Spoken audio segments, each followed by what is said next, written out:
bisa dijelaskan terkait kecelakaan yang di Zeta Pagar Alam itu tadi malam, maaf. Ya, jadi terima kasih, kami dari Satlantas Polresta Bandar Lampung. Tadi malam pukul setengah satu dini hari menerima laporan dari masyarakat bahwa terjadi kecelakaan mobil BMW sedan nyungsep di menabrak pemakaman umum. Ya. Jadi pada saat itu diduga kecepatan tinggi sedan BMW dari arah Tanjung Karang, Bandar Lampung menuju ke Raden Intan, menuju ke arah perbatasan Lampung Selatan.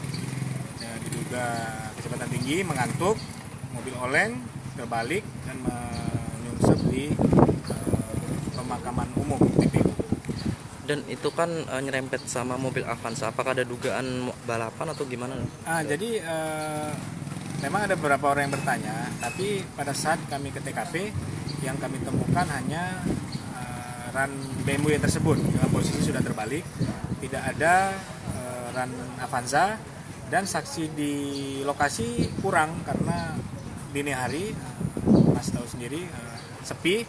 Jadi kami langsung fokus mengecek apa ada korban atau tidak. Ternyata tidak ada korban, hanya kerusakan material di pemakaman umum, dan pengemudi juga tidak luka, hanya shock.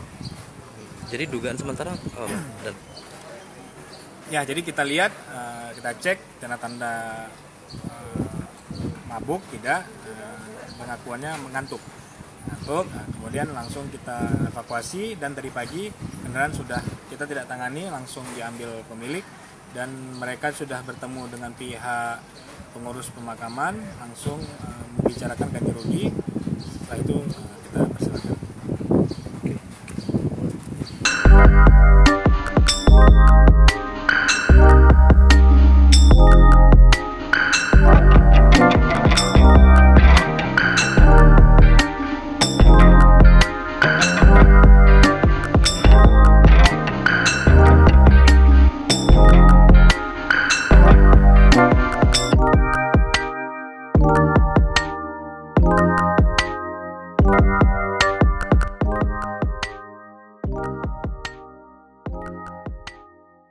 Jangan lupa subscribe ya.